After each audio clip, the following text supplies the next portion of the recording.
오늘 보이콧 이야기 나누기 전에, 보이콧을 왜 해야 되는지에 대한 얘기를 나눠야 될 텐데, 왜 보이콧을 해야 된다 전에 더 근본적인, 여기에서 보이콧이라는 얘기가 왜 나오게 됐는지에 대한 그 얘기일 것 같아.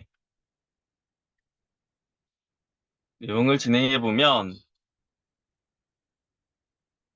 우선 동물권과 인권 이런 개념부터 어떤 게 우선인지 얘기를 나누고 싶은데, 사람들이 난민 인권이나 이런 이주 노동자 인권을 얘기할 때, 아니, 국민 먼저 챙겨야 그 다음에 인권을 챙길 수 있는 거지. 역차별이다. 이런 얘기를 하거든. 근데 인권이라는 개념은 사실 굉장히 그렇게 멀지 않은 과거에 만들어진 거고, 인권이란 개념이 만들어진 건 세계대전 때문이었어. 그때 당시에 강대국으로부터 약소국이 지배를 당하고 착취를 당하는 데 있어서 이걸 보호해야 된다라는 데서 인권이라는 개념이 만들어지기 시작했던 거고, 그래서 사실상 국내 인권이 존재할 수 있는 이유는 국제 인권이 있기 때문에, 강대국으로부터 침해당하지 않아야 되기 때문에 국내 인권이 있을 수 있는 거라서, 내국인 먼저 챙겨야 된다는 것은 사실은 인권이라는 개념의 분말 전도에 가까운 거지. 이런 인권의 관계를 이해를 한다면 동물권도 마찬가지야. 인권이란 건 사실 인간의 동물권이고, 비인간의 동물권을 포함한 동물권이라는 개념이 있어서 인권 역시도 가능한 거지. 이분법적 위계에 의해서 차별이 벌어지고 있고, 그런 차별에 대해서 보호받아야 되는 권리가 동물권이라고 할 수 있어. 이런 순서를 바꾸는 권력이 국민, 외국인, 인간, 동물, 이런 순서를 바꿀 수 있는 권력이 위계적 이분법인데, 우선은 동물에 대한 새로운 이해를 해본다면 동물권이 뭔지, 그리고 인권이 뭔지도 새로운 이해가 가능할 것 같아. 지금 보이는 화면은 기린의 조상이야. 지금은 존재하지 않는 기린의 조상인데, 기린이 단순히 기린만 있어서 지금의 형태가 된 것은 아니고 말이랑 굉장히 비슷해 보이지. 그런데 그때 당시에 얼룩말의 조상과 함께 존재했기 때문에 얼룩말의 조상은 그런 형태가 되었고, 기린은 풀보다는 나뭇잎을 더 쉽게 먹을 수 있는 형태로 된 것이기도 하지. 그것처럼 관계라는 건 실질적으로 존재를 구성하거든. 그 한 서식처에서 벌어지고 있는 관계가 그 동물을 의미하는 거야. 그래서 과연 관계가 무엇인지에 대한 얘기를 한번 되짚어 볼 건데, 먼저 딸기를 생각해 보자. 딸기를 잘 안다라고 했을 때 무슨 얘기를 하냐면, 어떤 품종이 있고, 그게 언제 나오고, 어떻게 키우고, 가격은 얼마고, 맛은 어떻고, 이걸 두고 딸기를 잘 안다고 해. 그런데 딸기는 뭘까? 딸기 꽃이야. 딸기 열매도 있겠지? 딸기라는 전체 존재 중에서 그 열매는 일부일 뿐이야. 우리가 무궁화라고 얘기하고 개나리라고 얘기할 때 보통 꽃을 얘기하기도 하지만, 그게 그 전체 존재를 부정하는 건 아니지. 그런데 딸기를 생각해 보면 딸기 전체 존재가 아니라 딸기 열매를 딸기로 환원시킬 때가 많다는 걸 알 거야. 그건 생명체로 인식하는 게 아니라 상품화하고 있는 일종의 대성화지. 그리고 또 중요한 게 서식처야. 왼쪽에 있는 장면은 야생 딸기고, 야생 딸기의 서식처고, 아까 기린의 조상처럼 딸기 본래의 상호 관계에서 지금의 딸기가 존재하고 또 그런 딸기로 이어져 가겠지. 그런데 왼쪽 장면은 어떤 걸까? 우리가 마주하는 딸기는 저렇게 마주하게 되거든? 비닐하우스 치고 물과 땅을 독점하고 비료, 농약으로 오염시키고 이주노동 착취를 통해서 딸기가 나오고 있어. 딸기는 단순히 눈에 보이는 가격과 맛이 아니야. 전체 딸기를 지운 위계이기도 한 동시에 오염과 착취를 하는 그 결과물, 이 딸기야. 딸기라고 했을 때 왜곡된 딸기 관계가 우리가 이해하고 있는 딸기야.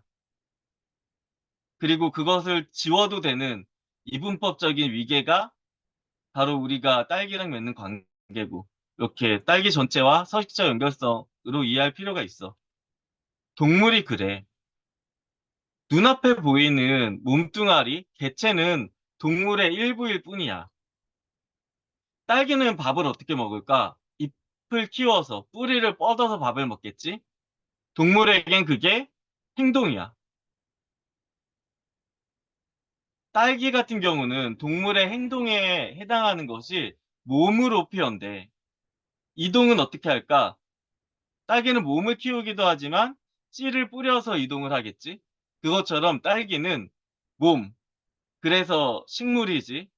식물식. 동물은 행동, 그래서 동물이지. 움직일 동. 그래서 몸이 된 관계가 식물이라면 행동이 된 관계가 동물이야. 개체는 행동의 하나의 열매 같은 일부일 뿐이야.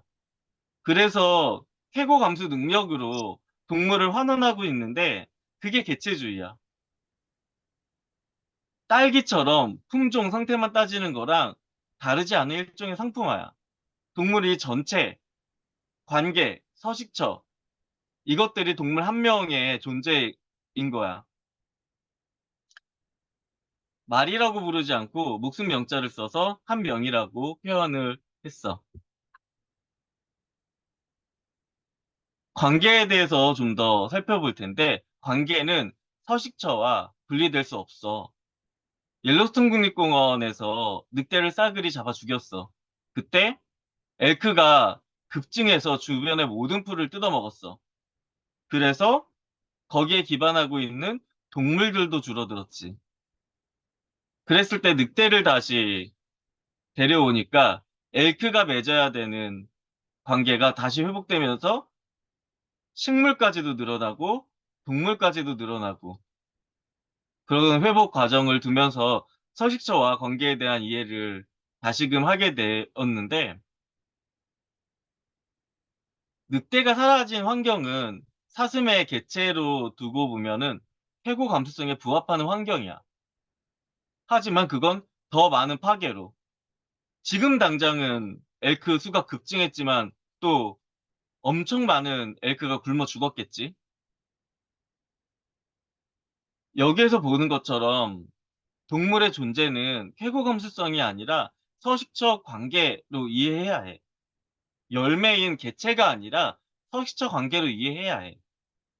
그랬을 때 사슴의 관계와 늑대의 관계는 다르지 않아. 사슴의 권리는 늑대가 사라질 권리가 아니야. 늑대의 권리도 사슴을 잡아먹을 권리가 아니야. 사슴과 함께 공존할 권리야. 그 공존하는 과정 중에 육식이라는 과정이 있는 거지. 사슴의 관계와 늑대의 관계는 같아. 늑대는 사슴 위에 있는 게 아니라 사슴과 동등한 환경에서 같은 물을 마시고 동일한 위치에 잠자리를 가지고 함께 운명 공동체가 되는 거야. 이게 육식이야. 사람들이 하고 있는 고기 먹는 거, 그 육식 아니야. 육식은 동등해지는 관계란 말이야. 고기는 상품화하는 딸기처럼 착취하는 위계야. 그래서 육식과 고기는 달라. 사람들은 육식을 하고 있는 게 아니라 고기에 폭력을 하고 있는 거지. 이것처럼 개별 주체가 존재의 기반이 아니라 서식적 관계가 그 존재, 어떤 내가 주체다라고 했을 때 나라는 자아가 주체가 아니라 내 몸이 가지고 있는 이어져 있는 서식처 관계가 주체인 거고 그 중에 자아도 있는 것뿐이야. 열매처럼. 이런 서식적 관계를 존재의 근간으로 인식하지 않고 개체를 우선적으로 인식하는 개체주의, 그걸 동물이라고 인식하는 개체주의가 또한 위계적 이분법의 하나야. 이게 어떻게 작용할까? 한돈이라 그러면 서식처가 한국이라고 생각해. 하지만 먹을 게 어디서 오지? 먹을 건 저 아마존, 열대림을 파괴하고 불태우고 거기에 비인간 원주민, 인간 원주민 내쫓고 거기에서 사료를 키우고 있는 거야. 저기까지가 서식처야. 단순히 잠만 자고 있는 한국이 서식처가 아니라 바로 저 불타고 있는 열대림이 서식처야. 그렇게 불태우고 사료 작물을 키울 때 비인간 존재는 제거되고 인간은 노예노동으로 불려오겠지. 이것처럼 서식처로 본다면 아, 동물 권리는 서식처의 권리고 인간하고 비인간이 구분되는 권리가 아니구나. 동시적인 권리구나라는 걸 이해할 수 있거든. 한우한돈을 먹는 인간에게 서식처는 어딜까? 바로 저 열대우림이기도 해.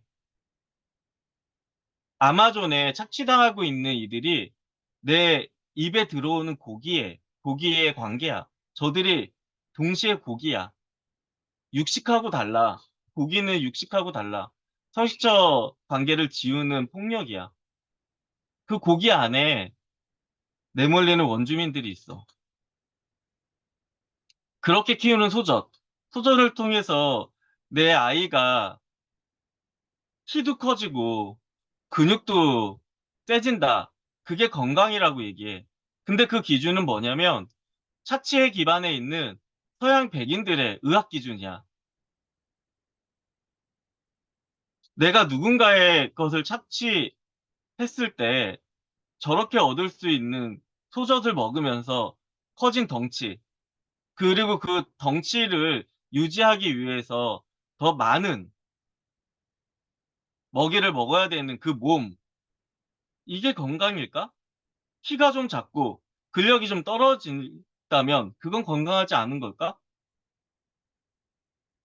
내 아이는 동물이야. 동물로서 서식처의 관계를 가지고 있어. 근데 그에게 키를 키우려고 소젖을 먹이는 것? 그런 식으로 그 아이의 동물로서의 서식처 관계, 동물로서의 몸과 관계를 해치는 게 과연 정당한 일일까? 근데 이 사회는 그 반대를 누군가의 걸 착취한 것을 먹이지 않으려고 고기를 먹이지 않아서 동물로서의 적당한 키와 근력을 갖는 걸 두고 인권 침해라고 부르고 있지.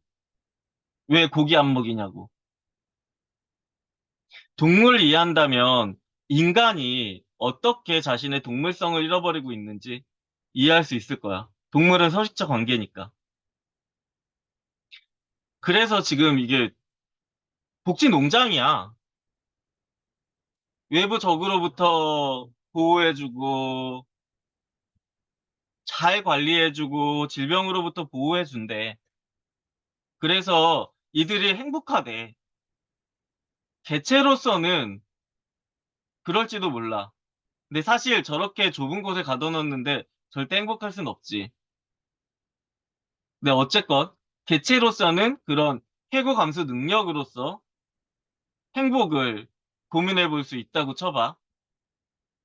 하지만 서식처 관계로 생각해봐. 저 몸뚱아리가 있는 열매가 아니라 전체 행동, 서식처의 그 서식처 관계를 생각해봐. 어떻게 얘기해도 복지농장은 변명이 될 수 없어. 동물을 지우는 폭력이야. 그러니 복지농장으로부터 동물권이 단계적으로 실행된다는 것은 애초에 불가능한 일이지. 서식처 관계를 지운 노예제를 정상화하는 일이기 때문에 그래. 여기에 대해 저항하는 것에서부터 복지농장이라는 변명도 생기는 거지. 애초에 여기에서부터 복지부터 챙긴다라는 것은 본말 전도야. 서식처 관계에 대해서 이렇게 우선적으로 말하지 않고 더 높은 관리만 요구하고 있는 게 현 시점이고, 그랬을 때 더 높은 관리를 실행하려면 어떻게 해야 되나? 효율성이 필요해. 그리고 그 효율성을 실현할 수 있는 기술력을 가지고 있는 건 대형화 기업화야. 그리고 이걸 통해서 학살은 오히려 더 손쉽고 거대해져 가고 있어.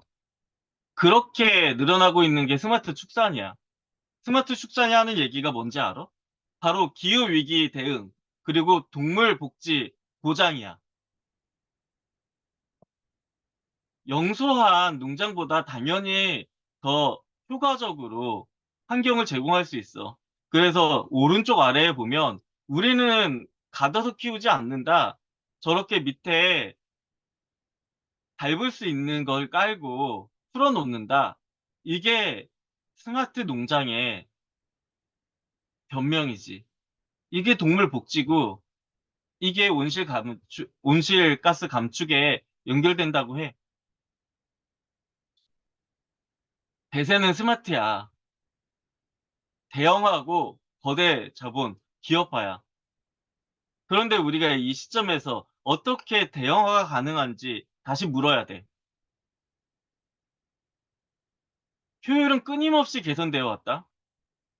그런데 이렇게 고효율이 아니어도 아주 옛날 70년대 기술만 하더라도 이미 기후위기를 해결할 수 있는 기술은 있었어. 단순히 효율만 강조하는, 그래서 탄소 제로에 기여한다. 이게 무엇을 만들었냐면 기술지망적 산업 자본을 키웠어. 그러면서 더 거대한 규모를 만들어냈고 그 효율성을 기반으로 결국엔 더 많은 탄소를 불러올 뿐이지. 이게 다를까? 에너지 문제를 산업적으로 이용하지 말라라는 말만으로 끝일까? 애초에 산업이라는 것이 왜 가능한지를 물어야 돼. 단지 탄소 해결만의 문제가 아니야. 탄소 문제가 어떻게 생명에 대해서도 벌어질 수 있는지, 아니, 생명을 착취하는 일이 어떻게 단일 산업으로서는 가장 많은 탄소를 만들어낼 수 있는지, 그러니까 생명을 이용할 때 탄소를 줄이는 이용을 하자가 아니라 생명이 어떻게 가장 많은 탄소를 만들어내는 착취까지 이어지는지 이걸 되물어야 돼. 생산성 효율성으로 환원시키는 그 폭력이 뭔지를 우린 되물어야 돼. 그 순서를 바꾸는 위계를 생각해야 돼.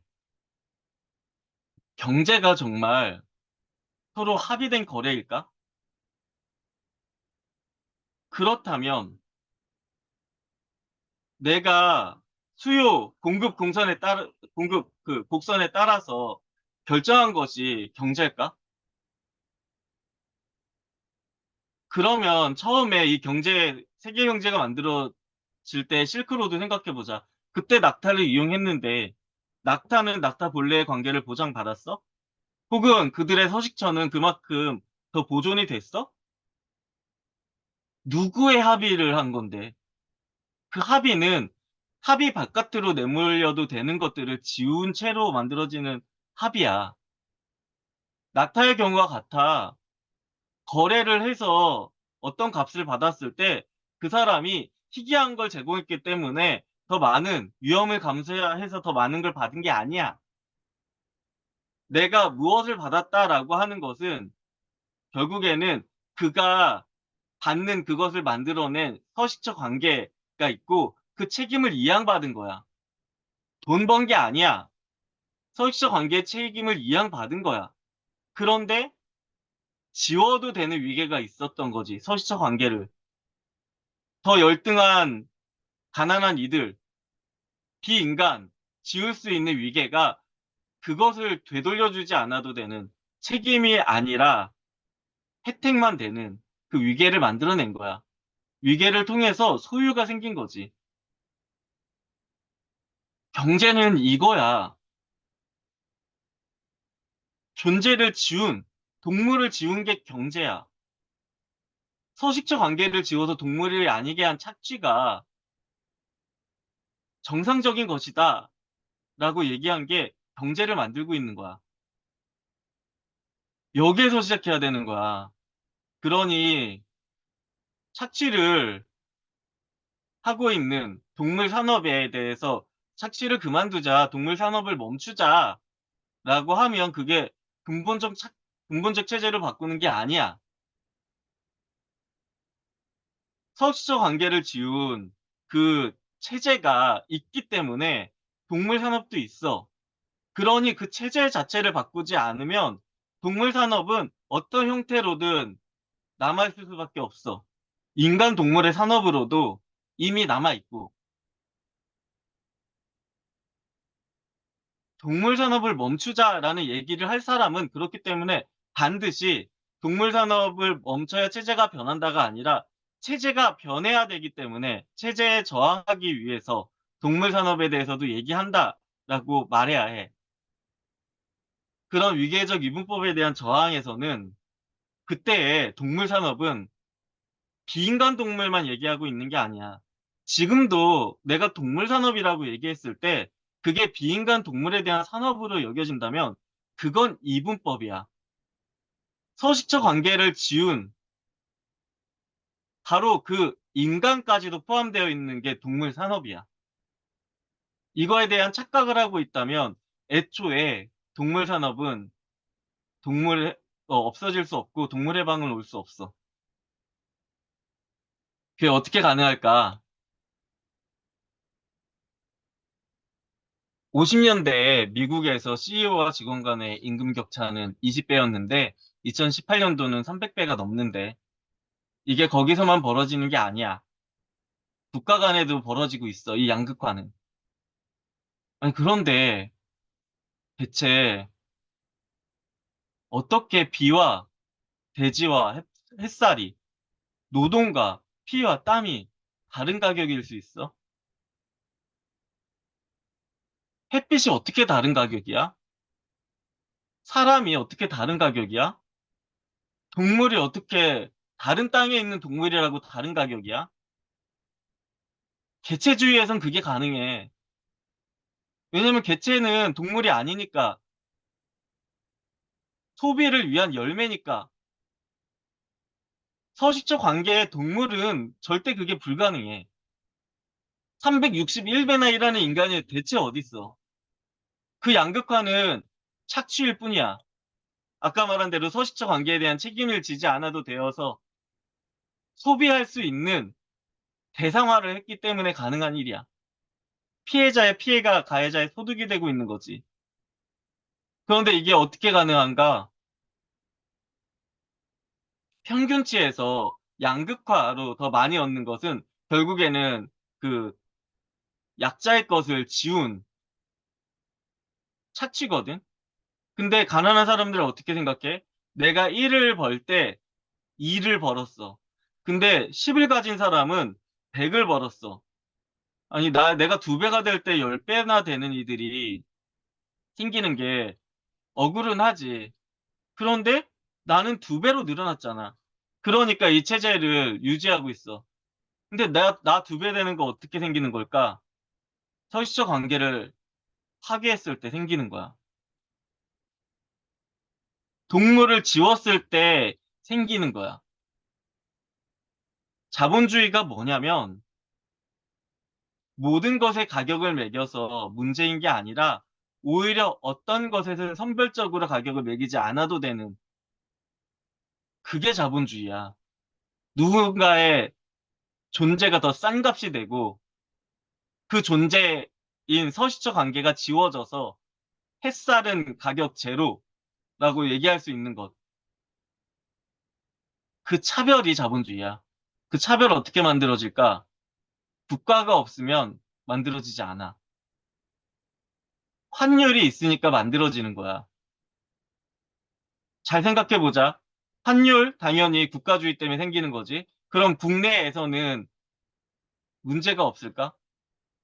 국내에서 왜 서로의 가격이 달라지는지, 국내에서 왜 서식처 관계 거기에 대한 가격은 달라지는지 이런 것들 진지하게 바라보지 않아도 되는 게 국가의 개발, 국가 경제 개발, 국가의 성장 때문에 그게 진지한 문제가 되지 않는 거야. 국가가 가진 게 더 많아지니까 그게 파괴돼도 가난한 사람이 1에서 2를 얻으니까 그러니 자본주의는 정확하게 국가주의와 다르지 않다는 걸 이해할 필요가 있어.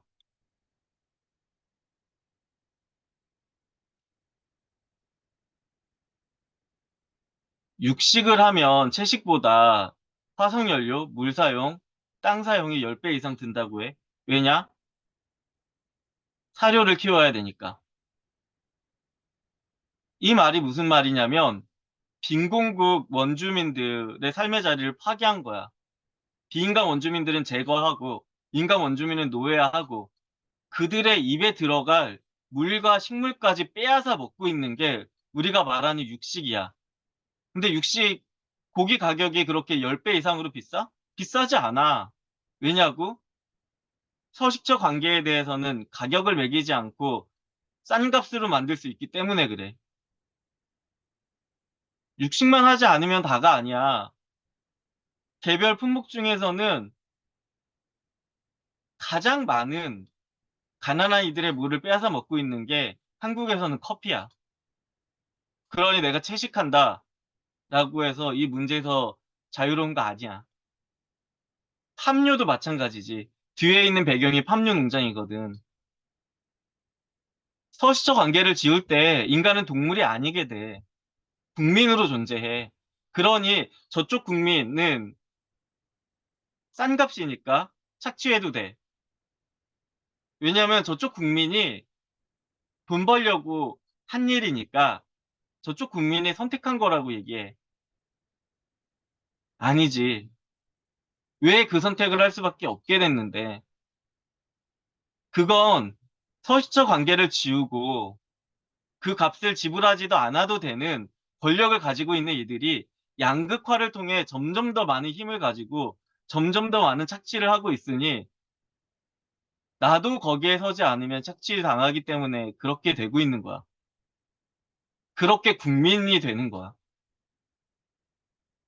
그렇게 환율이 존재하는 거야. 세계 경제는 신제국주의와 다름없어. 우리는 또 다른 식민지를 끊임없이 만들어내고 있어. 국가의 개념이 뭘까, 진짜? GDP, GNP가 국가야. 이 땅에서의 행복이 기준이면 인종차별, 지역차별이 있을 수 있어? 이 땅에서의 행복이 기준이면 여기에서 노동하려고 온 이주 노동자는 왜 이 땅의 주민이 아니야? 국민이란 게 어딨어? 함께 이 땅을 일구는 노동자지. 국가는 정확히 돈이야. 착각하고 있어. 국가는 돈과 다른 거라고 착각하고 있어. 아니야. 국가는 정확히 돈이야. 돈이 뭐냐면 착취해도 되는 힘이야. 서식처 관계를 지운 수치야. 돈이 단순히 눈앞에 보이는 그 돈이 아니야. 그게 바로 자본주의고 그게 가리고 있는 게 서식처 관계를 지운 동물을 지운 그게 돈이거든. 이걸 이해한다면 국가주의와 자본주의가 다르지 않다는 걸 알겠지. 전태일이 얘기했던 노동해방, 한국에서는 아직도 노동상권 보장되지 않았지만 어느 정도는 많이 나아졌다라고 해. 근데 그 착취를 외국으로 외주화하고 있어. 가장 왼쪽의 그래프가 한국의 상황인데 이건 전 세계의 상황과도 같아. 돈이 많을수록 더 많이 가져. 아까 말했지. 돈은 눈앞에 보이는 자본이 아니라 서식처 관계, 동물을 지우는 힘, 그만큼의 권력이기 때문에 권력이 많을수록 더 많은 걸 빼앗을 수 있는 거야. 더 많이 지울 수 있는 거야. 그게 전 세계 간에도 벌어지고 있고, 도시와 농촌 간에도 벌어지고 있고, 농촌에서는 분홍이 이주 노동자를 쓸 수 있는 돈 많은 농장주가 더 많이 버는 반면 자기 농사 짓는 영소한 농장주는 오히려 점점 벌이가 떨어져. 축산, 축산이 오히려 돈은 더 많이 벌고 채소는 점점 더 돈을 못 벌게 돼. 아주 거대하게 이주 노동자를 사용하지 않는 이상. 축사는 그렇다면 왜 돈을 더 벌까? 10배 이상의 가격을 지불할 수 있다면 거기에 해야 되지. 근데 그걸 지불한다면 그건 더 이상 산업이 될 수 없겠지. 10배가 아니라 그거보다 훨씬 덜 지불한다는 건 그만큼 집약적인 착취가 있다는 거야. 그래서 애초에 이 착취할 수 있는 권력 자체와 싸우지 않는다면 어떻게 이 투자를 포기해? 축산이란 투자를 어떻게 포기해? 그게 그만큼 우스워 보이는 거야. 오염시키니까 국내 축산 막을 수 있겠지. 그렇다고 고기 안 먹을 것 같아? 외국에 외주화해서 먹으면 돼. 더 싸게 착취할 수 있으니까. 그래서 비건 인구가 늘어나는데 고기 소비 역시 늘어나고 있는 거야. 고기는 폭력이거든. 돈이거든. 국가거든. 그러니 그걸 건드리지 않고 축산업 폐지 얘기하는 게 얼마나 기만적인 것인지 그 자체가 서시처 관계에 대한 이해를 하지 않고 동물이라는 인식이 아니라 시혜적 위치에서 자기 정의만 외치고 있다는 거 이거를 이해할 수 있기를 바라. 이 서시처 관계를 지우는 동물을 지우는 구조가 현 경제야. 그게 양극화야. 그 지움이 양극화야. 집약된 차트일수록 그래서 더 많은 걸 가져갈 수 있다는 거. 이거 없이는 어떤 해방도 없어. 그럼 이건 왜 그럴까? 어떻게 가능할까? 중국에서 온실가스 얘기 많이 하지. 미세먼지 얘기 많이 하지. 근데 그거 누가 이용하고 있는데, 그 중국. 자기 탄소 감축하고 있다는 유럽이 그 중국을 이용하고 있어. 한국도 마찬가지지. 오염 수출국이야. 유럽이나 미국이나 오염을 수출하고 있어. 오히려 그 오염은 싼값으로 서식처 관계를 파괴하면서 감당하고 있는 게 중국이라고. 탄소 제로의 구호 속에 감춰져 있는 게 이거야. 한국 당연히 감축해야 되지. 근데 한국 감축해야 되는 그 개발할 수 있는 새로운 기술 개발할 수 있는 그 여유가 어디서 오는데 가난한 이들 걸 착취해서 가난한 국가의 걸 착취해서 얻는 그 한국의 GDP, GNP가 그걸 이뤄내고 있는 거라고. 이거 먼저 얘기하고 이 착취 먼저 얘기하고 그 다음에 국내 규제도 얘기해야 되는 게 순서야. 그걸 뒤바꿀 수 있는 게 동물을 지우는 위계야. 동물 착취 제로 똑같아. 국내의 착취 이거 얘기하게 되면 발, 도덕적으로 우월한 한국을 따라서 선진국 한국을 따라서 후진국이 따라온다? 아니라고.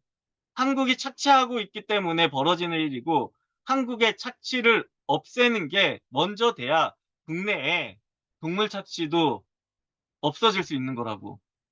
그래서 동물권 인식이 얼마나 늘어났나 이게 중요한 게 아니라 서식처 관계에 동물 이것이 얼마나 회복됐는가 이게 본질인 거지. 기후위기 자본에게 비극일까? 아니 희소식이야. 기후위기로 누가 내몰리는데 돈 많은 사람들 내몰리지 않아. 가난한 아이들이 내몰려. 그러면 기존보다 더 싼 값의 노동이 되는 거야. 기후위기 개발과 경제 성장의 경제 성장을 할 수 있는 동력이야. 싼 값에 노동력이 늘어나서. 기후행진에서 하고 있는 얘기가 뭔지 살펴봐봐. 정말 한국이 만들어내고 있는 싼값에 대한 얘기 하고 있어? 이거 없이 국내의 얘기들 하고 있잖아. 그게 어떤 건지 진지하게 고민해야 봐야 될 때야. 그걸 하고 있지 않아서 탄소 제로를 실현해 가고 있는 유럽이 그 경제 체제는 그대로 놔두기 때문에 자신들의 우월한 도덕성을 자랑하면서 열등한 가난한 국가 무시하면서 그게 기후위기를 만들어내고 있는 원인이 되고 있는 거지. 지금 기후행진하고 있다는 한국이 체제를 바꾸자고 하고 있는 한국이 그렇게 잘해봤자 유럽 따라가는 거 정도겠지. 무슨 얘기하고 있는 건지 우린 진지하게 대면해 봐야 돼. 서식처가 파괴된다는 건 그 파괴할 수 있는 인간 노동자가 필요하다는 거야. 서식처가 파괴되려면 비인간 존재 중에 가축으로 왜곡할 수 있는 이들을 거기에 심어. 그 외에 야생동물이라는 이들은 사라져도 어쩔 수 없다. 개발해야 되니까. 그리고 그것을 실행하려면 누가 필요해? 그걸 실행해야 되는 노동자가 필요하지. 언제나 서식처 파괴는 비인간들뿐만 아니라 인간 동물에 대한 파괴와 함께 벌어지고 있어. 여성, 성소수자, 미성년자, 빈민, 장애인, 이주민들 2등 인간이 존재해야 착취가 가능해져. 이 우선순위를 바꿔서 생각하고 있어. 이 문제를 해결하면 평등이 온다고. 아니, 애초에 착취가 기반이기 때문에 여기에서는 열등의 존재, 2등의 존재가 필요했던 거야. 이 우선순위를 바꾸는 게 선진국만의 인권 평등이 되는 거야. 똑같아. 중국 욕하면서 자기네들 오염 없다고 하는 것과 우리는 여성 평등 이만큼 달성했어요라고 하는 거 똑같다고. 서식처 관계를 지우는 것. 그게 뭐다? 국가라는 것 자체를 인정하는 것. 경제라는 것 자체를 인정하는 것. 같은 말이야. 동물 역시도 대체 문제로 보지. 그래서 동물이라 그러면 자꾸 인간이 포함되지 않은 걸 떠올리게 되는 거고. 그러니 체제를 바꾸자, 차별을 넘어서자, 이 말 하고 있는 거 사실은 국민 우선순위의 전략인 거야. 그리고 그 전략은 사실 내가 이게 국민 우선순위라는 것도 인식하지 않아도 되는 것도 사실 바깥의 착취를 통해서 생기는 잉여, 권력을 통한 여유지. 근데 이게 왜 의심을 받지 못하게 하는가? 거기에는 가정화, 가부장제가 있어.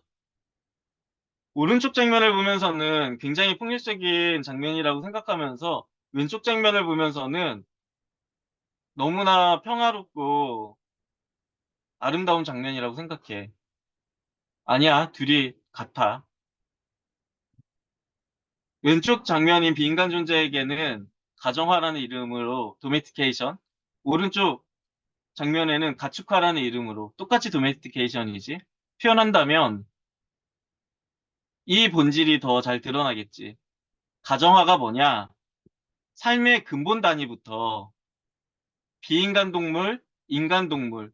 다시 말해서 비인간 서식처 관계, 인간 서식처 관계를 도구화하는 거야. 왼쪽 장면, 오른쪽 장면 다 여기에 해당돼. 그 위력을, 그 자본을, 그 국가를, 그 개체주의를 표준화하고 정상성 규정하는 거지. 여자 좋아한다고 하는 여성 혐오와 동물 좋아한다고 하는 동물 혐오는 같은 거야. 그러니까 우리 애기들 이런 표현을 쓰는 거지. 이 가정화가 얼마나 깊게 침투해 있는지 좀 빠르게 살펴볼게. 돼지라고 얘기하는데 집돼지와 멧돼지는 같은 종이야. 그런데 어떻게 저 핑크빛이 나느냐? 인간의 이용만을 위해서 스스로 생존할 수 없을 정도의 치명적인 유전 질환을 만들었을 때 저 핑크빛이 되는 거야. 그 가해자 집단이 자신이 만든 핑크빛을 보면서 돼지라는 기본값으로 부르는 게 얼마나 폭력적인 것인지 생각해 보면 좋겠어. 그게 가정하야. 나론 증후군 같은 경우는 귀여워 보일 수 있는 외형을 갖게 하는 유전 질환이야. 그것처럼 품종은 없어. 품종은 종이 아니야. 유전 질환이야. 나론 증후군이 있듯이 요크서테리셔 증후군, 퍼그 증후군이 있어. 감히 어떻게 인간이 자기 이득을 위해서 만든 품종을 종이라 있는 것처럼 얘기할 수 있어? 그건 치명적 유전 질환이고 더 이상 없어야 돼. 그게 가정하야. 작년에 축산 박람회에 찾아가 봤더니 축산 박람회에서 미얀마 여성을 판매하고 있더라고.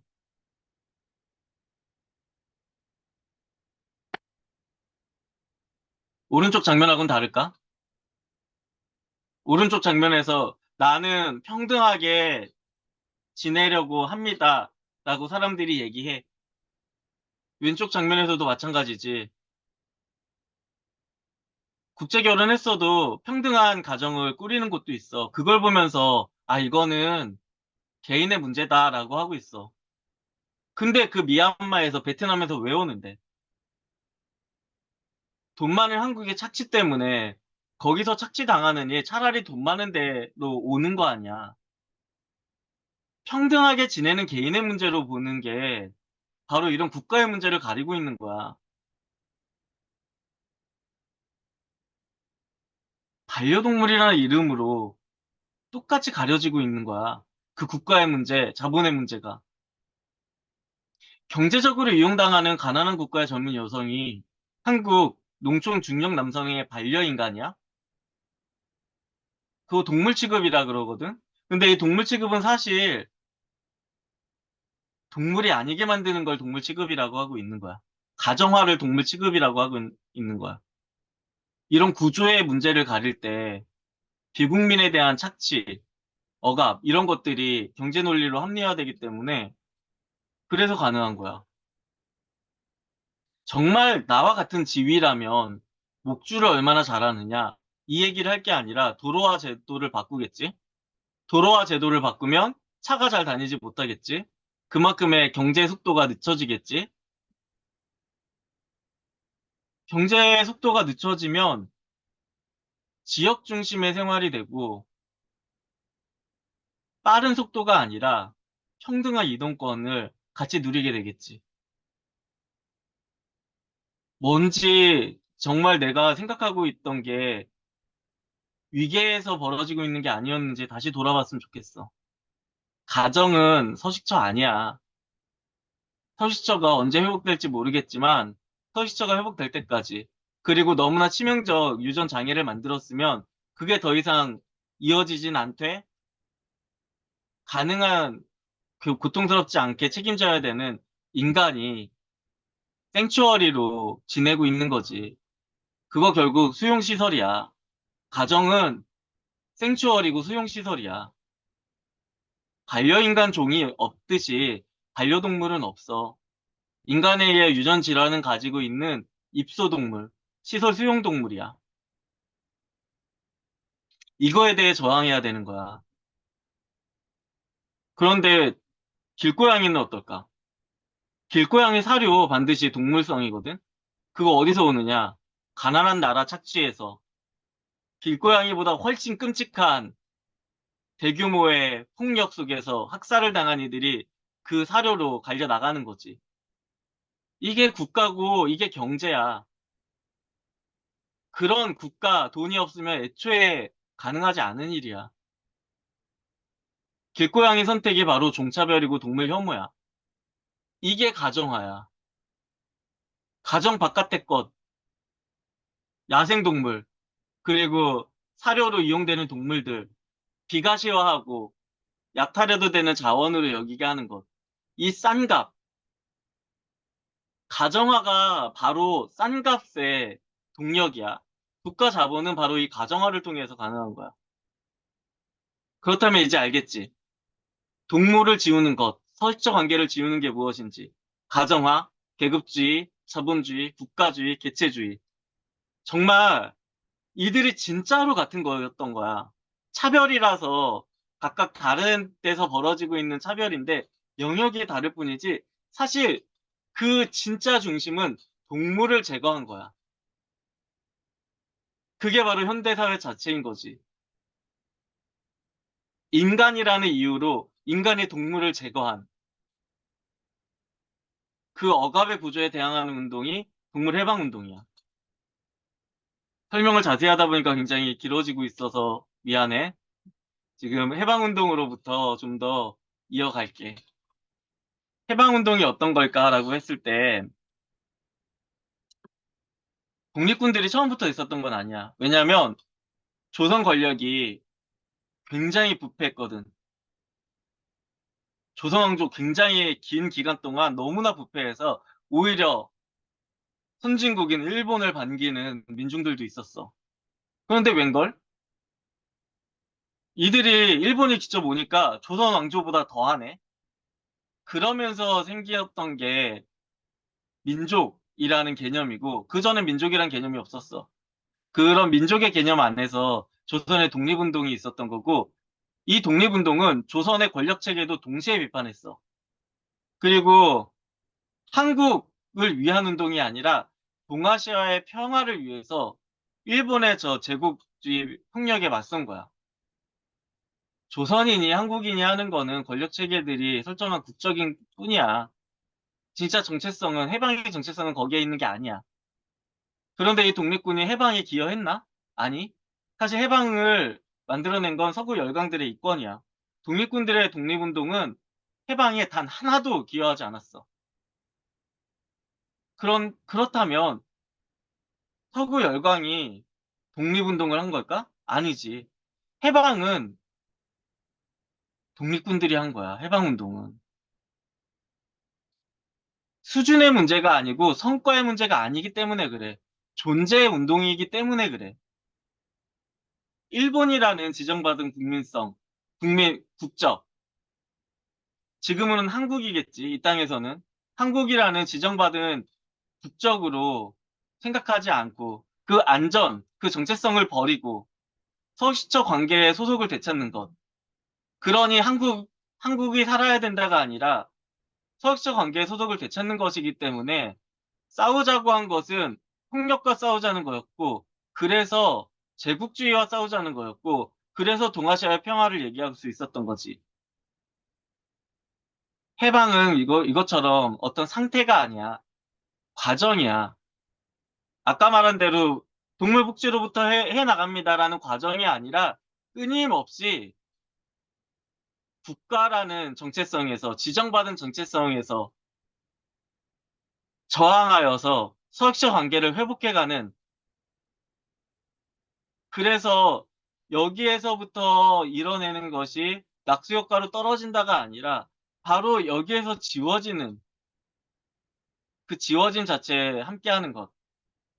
그게 해방인 거지. 해방은 그래서 위계적 억압에 대해서 어떤 소속을 가지고 있느냐가 해방인 거야. 친일파들에게 조선해방이 구원이 아니었던 것처럼 내가 어떤 정체성을 가지고 있는지가 중요한 거지. 그렇다면 이제 같은 국적이지만 다른 정체성, 다른 민족, 다른 부족들이 무엇이 있는지를 살펴보자. 지금은 이계적 이분법의 힘이 엄청나게 커. 그래서 크게 계속 우양화를 시키고 있어. 이런 타자화를 극복하는 것, 설시적 관계를 회복하는 힘은 그보다 훨씬 작아.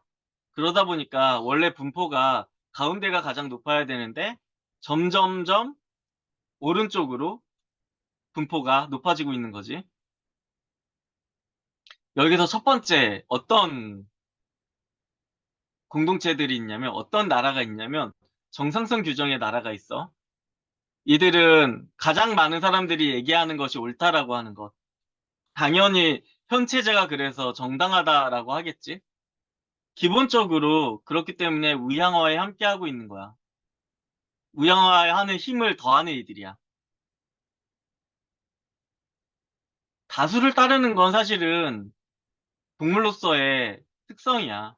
안전한 현체제를 지키는 것도 동물로서의 특성이야. 그런데 비동물적인 폭력이 이런 본성을 왜곡시키고 있는 거지. 늑대가 사라진 사슴들처럼.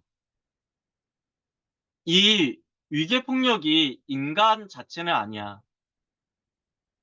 다수를 따르자라고 하는 인간의 본성이라고 해서 다수를 따르는 것이 인간적인 것, 동물적인 것은 아니라는 거지. 이것과 좀 비슷한데 다른 게 배타성의 시민이야. 이들은 앞에는 가장 많은 사람이 얘기하는 것이 기준이라면 이들은 체제 자체가 기준이야. 그래서 체제 밖에 있는 이들은 빨갱이. 너희는 우리나라 한국 사람이 아니다. 이렇게 얘기하는 이들.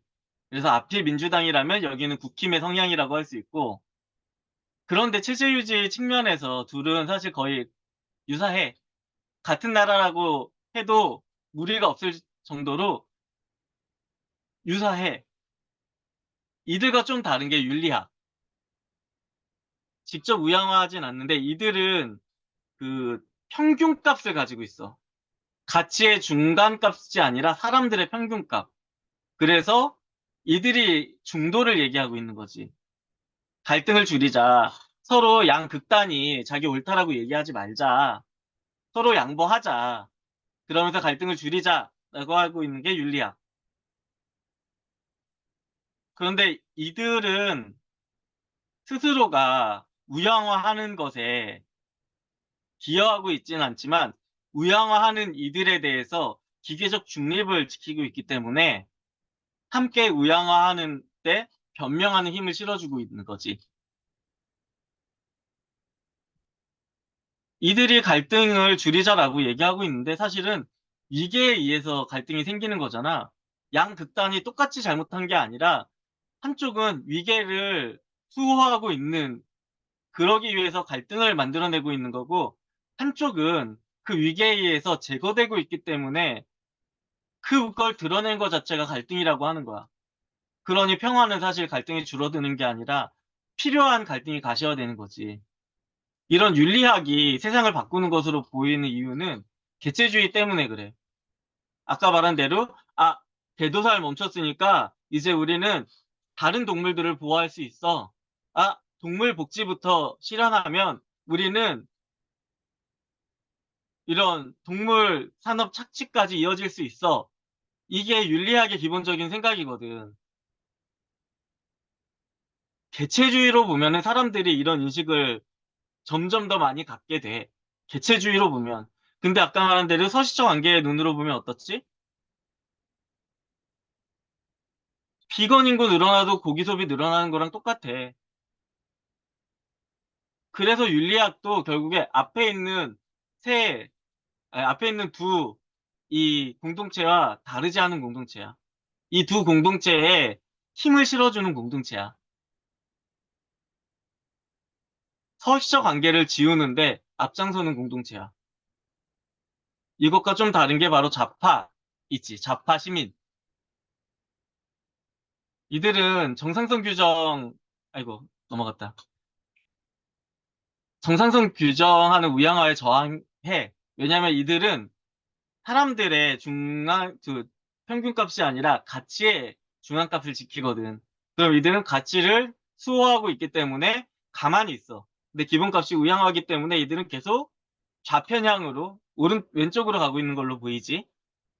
윤리보다도 사람들이 일반적으로, 덜 윤리적인데 그래도 윤리의 가치가 있지. 이런 사람들보다 이들은 더 왼쪽으로 나아갔어. 그러니까 과격하고 배타적인 이들로 보여.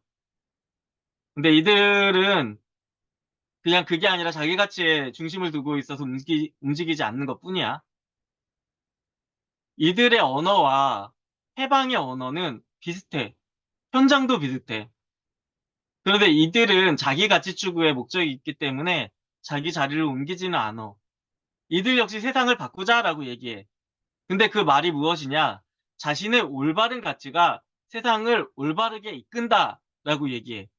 근데 해방은 이와 같지 않아. 왜냐면 이미 기울어져 있는 데 있어서 이들은 가운데로만 계속 무게를 두고 있는 거야. 계속 가진 자들을 위해서만 계속 거기로 쌓여가는데 가운데에서만 외치고 있는 거야. 그 반대에 외침을 하고 있는 게 아닌 거야. 여기서도 동물해방을 얘기할 수 있어. 그런데 그 동물해방은 최고 감수 능력에 굉장히 가깝고 장애인들에 대해 얘기할 때 장애인들에 대한 극복 논리, 질병권을 얘기하고 있는 게 아니라 치료의 논리, 그리고 홈리스 자활, 성노동자 자활 논리를 가질 수 있는 게 바로 이 좌파야. 빼앗기고 있는 위치로 가지 않아도 되니까. 반면에 배제된 여기서부는 더 이상 시민이 아니야. 생민이야. 생민은 민초, 민중, 생민 이렇게가 예전부터 쓰였던 조선 때부터도 쓰였던 단어 중에 하나인 거고 시민이 아니라서 여기까지는 좌파까지는 시민이라서 진보인데 여기서부터는 시민도 아니야. 불법이야. 배제되기 때문에 진보도 아니야. 정확히 우양하는 흐름에 역행하는 방향성을 가지고 있고 낮은 곳으로 증가하는 방향성을 가지고 있어. 그래서 자기 자리를 지키는 게 아니라 배제되는 존재들을 향해서 계속 해방의 관계를 맺어가는 거지. 사회에 영향력이 중요할까, 이들이? 독립운동가들을 생각해봐. 말만 하는 것이 아니야. 총을 들어. 그러면 정말로 사회에 좋은 영향력을 미칠까? 더 거대한 일본 앞에 사회 테러 단체가 되고 사회 분위기만 흐트러뜨리는 거지, 사실. 이길 수도 없는데 총 들고 여기저기 쏴서 조선인들 압박할 빌미만 제공해 주는 거지. 사회 영향력이 중요한 게 아니라고. 무엇이 지워지는지 실패하는 그 자리로 가는 거라고. 대중들의 눈으로 볼 때 진보가 해방인 것처럼 보여. 근데 그건 대중의 눈에서 그래. 동물의 눈, 서식처 관계의 눈에선 전혀 달라. 진보는 결국에는 인간에 속해 있어. 인간 동물이 아니라 진보는 인간에 속해 있어. 해방은 인간하고 동물이 구분되지 않는 거기에 속해 있어. 진보는 인간하고 동물을 차별하지 말아요 라는 얘기를 할 수 있어. 해방은 인간하고 동물을 차별하지 말아요 라는 얘기를 할 수 없어. 왜냐? 인간이 동물인데 이미 모순되는 그 언어가 어떻게 가능해? 그런데 차별이 합법일 때 차별의 몸은 어떨까? 불법의 공동체로 드러나지. 서프러제트 장면이야. 국왕의 말에 뛰어들었어. 불법이야. 그런데 여성 참정권이 필요하다라는 말이 안전한 곳에서, 인정받는 곳에서 벌어진다고 해서 그게 진짜로 그만큼의 힘을 가질 수 있을까? 아니야. 불법이 될 수밖에 없는 건 차별이 합법이기 때문에 그래. 흑인 민권운동에서도 그렇지. 차별하지 마세요가 아니라 백인이 앉아야 되는 자리로 법이 정해져 있는데 흑인이 기회에 앉을 때 그때 무엇이 폭력인지가 드러나는 거야. 장애 이동권 투쟁도 그걸 보여주는 하나의 사례지. 그것처럼 해방은 주체가 인간이 아니야. 서식적 관계야. 시민은 주체가 인간이야. 해방은 불법의 몸으로 표현돼. 시민은 합법의 테두리 안에서 얘기해. 복지를 얘기해. 사회 변혁, 체제 변화, 그거 사실 복지의 영역이야. 또 다른 식민화야. 해방은 그래서 정체성이 점점 확장되어가 비국민으로서, 비정상으로서 반면에 시민은 배타적인 자기 정체성을 강화해. 기후정의행진이라고 다를까? 더 우월한 정상성 규정을 하는 거랑 정말 다를까? 석시적 관계의 눈으로 봐봐. 나는 탄소 제로를 실현해 가면서 중국을 욕하는 유럽을 한번 바라봐봐. 체제 전환, 그게 진짜 무엇인지, 더 우월한 정상성 규정이 무엇인지 살펴봐봐. 해방은 연대의 운동이야. 어떤 연대? 한국 반대 운대, 국가주의 반대, 자본주의 반대, 탈가정화의 운동이라고. 반면에 시민 운동은 PC를 얘기하면서 더 발전한 타자화를 얘기해. 그러다 보니 여전히 트랜스젠더를 제거하는 페미니즘이 그렇게 큰 힘을 가질 수 있는 거지. 애초부터도 더 우월한 존재성이 바로 이 시민운동의 기반이기 때문에 그래. 해방운동은 그와 달라. 그 해방운동은 지금 당장의 복지는 버리는 거냐? 아니지. 장애 이동권, 시설, 수용 문제, 그거 어떻게 가시화하고 지원금을 늘리는 것마저도 누구의 영향이냐? 불법에 몸이 된 이들의 영향이야. 어용단체, 정부 대변하는 단체가 그 지원금 늘려? 그 복지 늘려? 아니야. 불법에 의해서 무엇이 문제인지 드러내는 그 몸이 지금 당장의 복지 문제도 끌어올리는 거지. 그래서 동물 복지는 애초에 잘못됐다라고 하는 그 인구가 가시화될 정도로 큰 운동이 벌어지고 그들이 불법의 자리에 있게 되면 될수록 동물 복지 역시도 힘을 얻는 거라고. 대중에게 먹혀야 되는 소리를 해야 된다고 얘기해. 대중이 누군데? 여기서의 대중이 누군데? 시민이 아닌 이들이 대중이야. 여기서의 대중은 또 달라. 다른 국가야. 여기서의 대중도 또 달라. 대중이 대체 누군데? 자기가 가지고 있는 나라가 있어. 진보의 나라, 윤리의 나라, 정상성의 나라, 배타성의 나라가 있어. 거기서 각각 상정하는 대중이 있어. 그 대중을 보고 대중운동이라고 하고 있는 거야. 내가 어디에 속해 있는지 돌아보길 바라. 해방은 대중운동이 아니야. 대중 바깥의 운동이야. 시민의 운동이야. 대중에서 왜 이들이 제거되느냐의 운동이야. 다른 운동으로 대체될 수 있는 운동이 아닌 거야. 예전에는 직접적 폭력을 행사해서 존재를 지우려고 했다. 그런데 현재는 서식적 관계를 제거한 개체주의 속에서 국민의 다양성으로 그 존재를 지우고 있어.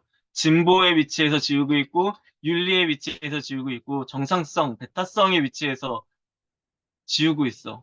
내가 그 위치에서 지우지 않더라도 어떻게 하느냐? 아, 국민의 다양한 의견이 있습니다. 라는 걸로 지우고 있어. 그러니 국민이 아니다로부터 시작해야 되는 거야. 국민의 정체성을 갖는 이들은 느낄 수 없는 건데, 국민의 정체성을 가지지 않는다면 내가 같은 국적이라고 해서 어떻게 같은 나라야? 독립군도 일본인이었다니까? 일본 식민지의 일본인이었다니까? 내가 어떻게 한국인이야? 한국은 우리나라 아니야. 이 땅을 점령한 다른 나라야. 그 대한제국에 대한 해방투쟁이야. 절대적으로 보편적인 평등을 얘기하면 좋겠지. 모두 평화로워야 된다. 서로 이해해야 한다. 근데 그거 백인 남성들이 말하는 이퀄리즘이야. 우린 3차원의 존재야. 구체성을 가질 수밖에 없어. 장애, 키워, 난민 등 어떤 구체성을 가질 수밖에 없어. 그리고 그 구체성은 결국에 어떻게 드러나느냐? 한국에 대한 해방으로 드러나. 한국이라는 국가, 한국이라는 자본, 한국이라는 가정화에 대한 해방으로부터 그 구체성이 있는 거야. 독립운동인 거야. 탈처분 생각해 볼까? 살처분 끝내면 낙수효과처럼 다른 세상이 올까? 아니, 정말 기적적으로 한국에서 막아봤자 눈앞에서 치우고 더 싼 값으로 외주화하면 되는 일이야. 반면에 반환운동, 한국 반대운동으로서 살처분 폐지 운동 불가능할까? 아니, 가능해. 제도권 밖으로부터 변화할 수 있어. 반환운동은 제도권 운동이 아니야. 그렇다고 제도권에 영향을 미치지 않는 운동이 아니야. 반환운동이 아닐 때 제도권 운동을 하려고 하는 거지. 오직 국민만이 살처분 폐지와 반환운동을 연결시키지 않는 거야. 이런 해방을 향한 하나의 기준점을 한번 제시해 볼까 해. 이건 그냥 개념상의 것인데, 한국인이 필요한 지구가 2022년에 3.8억이라고 하네. 그럼 수익을 좀 그 기준으로 나눈다. 한 개만 필요한 수익이 뭐냐라고 했을 때, 월 40만 원, 90만 원 이 정도 수준이야. 월 40만 원, 90만 원 이상의 것은 당연히 빼앗은 거야.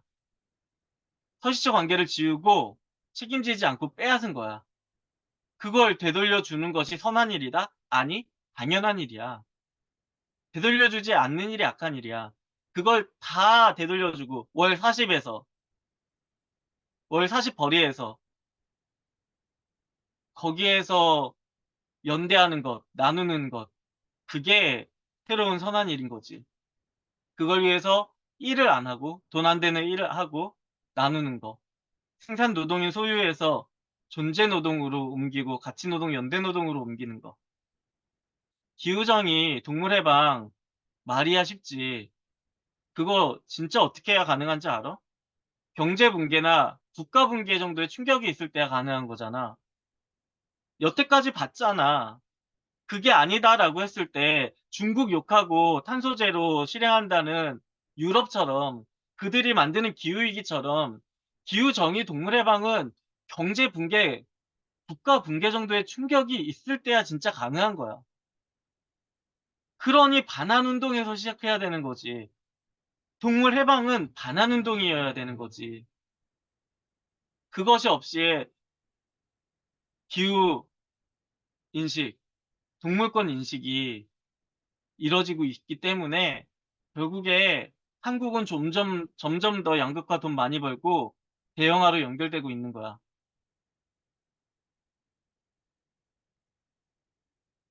이 내용이 너무 길어서 그래프를 설명을 못하고 넘어가게 되어서 미안해. 시간이 많으면 하나하나 자세히 설명할 텐데 그냥 넘어가고 있어. 노량진 수산시장 상인들과 동물교회는 연대하기도 해. 근데 동물권 단체에서는 연대하지 않지. 생각해보자 그렇지만 사람을 살리는 일이 존엄한 1인 다들 알, 1인지는 알 거야. 그러면 다른 이의 생을 걷어가지고 또 다른 이의 생으로 연결하는 건 어떤 걸까? 그건 존엄한 일을 넘어서 신성한 일이야. 더 깊은 일이야. 그런데 그 신성한 일을 하는 이들이 판검사 의사와 같은 대우를 받는다면 동물 착취는 산업이 될 수 없지. 그래서 그 노동을 하는 이들이 열등한 존재가 돼야 산업이 가능한 거야. 개체로서의 동물 해방 운동은 그 윤리학으로서의 동물 해방 운동 혹은 진보로서의 동물 해방 운동은 해방으로서의 동물 해방 운동하고 달라. 해방으로서의 동물 해방 운동은 서식적 관계에 기반하고 있는 동물이기 때문에 동물 복지가 어딨어. 동물 복지를 반대하고 그 자본의 구조를 반대하는 거야. 그리고 그렇기 때문에 도살 노동하는 그 인간 동물들의 존엄 옆에도 설 수 있는 거야. 그래서 동물권을 얘기하고 동물 해방을 운동을 한다는 진보단체, 윤리단체는 노동 해방 옆에 서지 않아. 하지만 해방 운동을 하는 동물교회는 노동 해방 옆에 서는 거야. 그게 왜 설 수 있느냐? 우리는 반환 운동을 하고 있는 거기 때문에 그래. 반국가, 반자본, 탈가정에 한국 반대 운동을 하고 있는 것이기 때문에 그 해방을 하고 있는 거야. 나중에 해방을 만들어내는 길? 그런 건 없어. 해방으로 가는 길은 없어. 지금 이 해방이 길인 거야. 그게 바로 과정인 거야. 위계적 권력 위에 누가 원해서 태어나진 않았어. 하지만 앞으로 어떤 선택을 해나갈지, 어떤 관계를 맺어갈지는 선택할 수 있어. 한국인이란 국적을 내가 버리고 싶어도 버려주세요라고 얘기한다고 해서 버려주지 않아. 하지만 나는 어떤 선택을 할지는 결정할 수 있어. 반환운동, 해방운동, 곧 서식처 관계의 동물 해방은 어떤 성과를 내는 게 아니야. 불법의 몸, 제거당하는 몸을 드러내고 한국이 아니다. 나는 국민이 아니다. 라는 걸 드러내는 과정, 그리고 그 공동체와 함께 나가는 과정인 거야. 동물 해방은 지금 여기에서 불쌍한 어디 도살장 앞에서가 아니라 바로 지금 내가 앉아있는 바로 지금 여기에서도 동물을 지우는 위계적 이분법, 국가, 자본, 가정화에 저항하는 그 몸, 그 관계가 동물 해방인 거야. 그 해방의 과정 중에서 피해 당사자 옆에 서는 게 있는 거지. 동물을 착취하지 않는 생태적으로 건강한 목가적인 과거가 답일까? 아니야. 그 결과가 현재 모습이야. 완전한 동물 해방이라는 어떤 상이 있는 게 아니라 내가 지금 제거되는 그 자리에 함께 제거됨을 통해서 꿈꿀 수 있는 해방은 항상 새로운 것을 꿈꾸게 돼. 나는 큐어 해방에 대한 인식을 못했어. 그런데 꿈꾸는 그 자리에 함께 하다 보니까 동물 해방으로서 큐어 해방을 얘기할 수 있게 되는 것처럼 새로운 동물 해방은 과정이야. 1년, 5년, 10년의 오랜 기간의 방향성이고 혼자서는 할 수 없는 소수 부족의 해방 운동인 거지. 그래서 이 해방 운동이기 때문에 시민 운동인 개유정의 행진 앞에서 우리는 시민으로 존재할 수 없다. 시민은 동물이 될 수 없다. 라고 얘기하는 거야. 동물은 개체가 아니라 서식처 관계다. 기후정의 행진에 동물권 얘기한다고 해서 그게 동물을 얘기한 것이 아니다. 동물권을 얘기한 그들이 혹시 시민이었다면 우리는 시민의 자리에 서지 않겠다. 라고 해서 바로 그걸 표현하기 위해서 우리는 보이콧 행동을 하려고 하는 거야. 너무 설명이 길어져서 미안해. 여기까지 설명을 마치고 다음 우리 해야 될 것들 과정을 할 수 있으면 좋겠다.